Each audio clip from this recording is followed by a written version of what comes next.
you see a combat vehicle in a photo, it's easy to see its power and purpose, especially in a World War II tank. But inside that hull are men who make up that beast's beating heart. So today we're going to paint up the tankers for the M14/41 Italian tank that I'm building. Like I said on my On the Bench video introduction to this build, this kit is an updated box with 2 new crewmen. The older crewman is still in the main sprue, so we can compare the difference in detail, stance, and quality that we have now versus 50 years ago. With my model builds, I like to tell a story, and this one is about an Italian crew taking a break in the desert of Tunisia. The tank commander is out looking for a landmark. His second is sitting in the top hatch trying to help, while the driver and the loader are just happy to get out of the little oven and have a smoke. These tanks could operate with a crew of 3, but generally had a 4-man crew. So I went out to Colts 3D and I found 2 more tank crewmen. I'll leave a link in the description for where I found these crewmen. I did, however, scale both figures down about 5% so that they match the scale of the new Tamiya figures. The commander needs a little putty around his neck/head connection area. The arms always seem to need some filling. And this guy needed some around his service pistol holster. The gunner, or his second lieutenant, he had the same needs around the neck, around his arms, and a little bit around the service pistol holder. The 3D printed models, of course, needed some sanding where the support attachments were. That's always the case with 3D printed models. And this one particular dude had a print defect in the top of his head. That's more than likely because of the orientation, and it just didn't finish. But it's a minor defect, and it was filled with putty and shaped like the rest of his hair. I decided to prime the figures in matte black. Their faces were worked up from a brown sand to a Southern European tone, using burnt red and basic skin colors from the Vallejo face painting kit. Each figure got at least 2 thin coats of their base colors to cover the primer. The commander's uniform was painted in overall green ochre, which is a really nice deserty yellow color. You can see his collar has not been painted. It's still black. I'm going to give that a light brown undercoat and then put the ochre over it to kind of give it a slight shade differentiation from the uniform. Oh, and his field cap, I painted in khaki.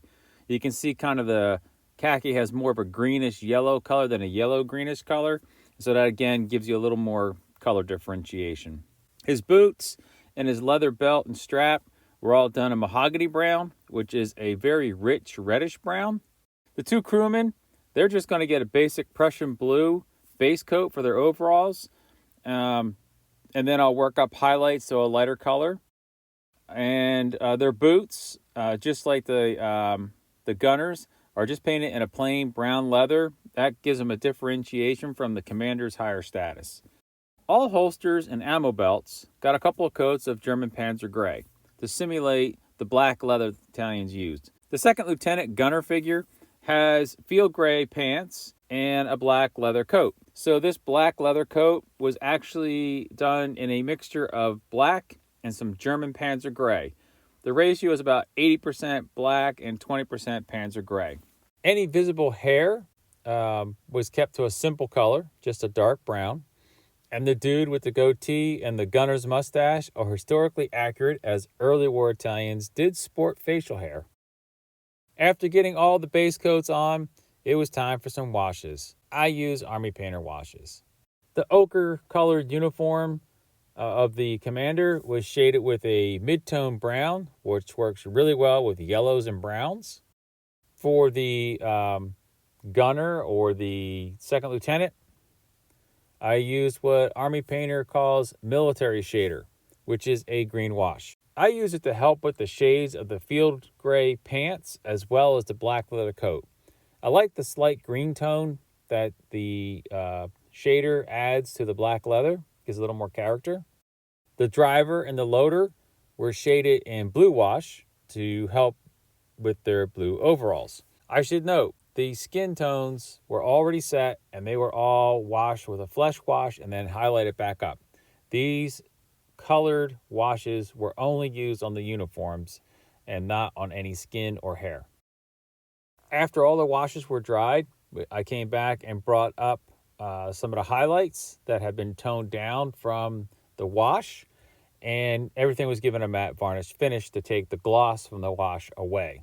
Now, the commander and the second lieutenant have decals in the kit that, for the commander, that would include shoulder plates, collar markings, cap embroidery, and some chest ribbons. The instructions identified him as a lieutenant colonel, but I went online to look up Italian World War II markers, and they look closer to a captain's marking to me, which makes sense if he's going to be in the tank. The gunner is labeled as a second lieutenant, and the cuff decals look appropriate for a second lieutenant's markings. The two privates, or maybe private second classes, don't have any decals because they didn't come with the kit, and they wouldn't have had any markers anyhow. They were just in crew overalls. But I did give them a little extra character by adding a cigarette to each, like they're on a break, and World War II folks are known to smoke a lot of cigarettes. Anyway, that's my take on painting 1/35th scale Italian tankers, and I would really love to hear from you if you have any additional experience with painting this World War II Army. So until I get the tank and the base built, I'll just say happy hobbying.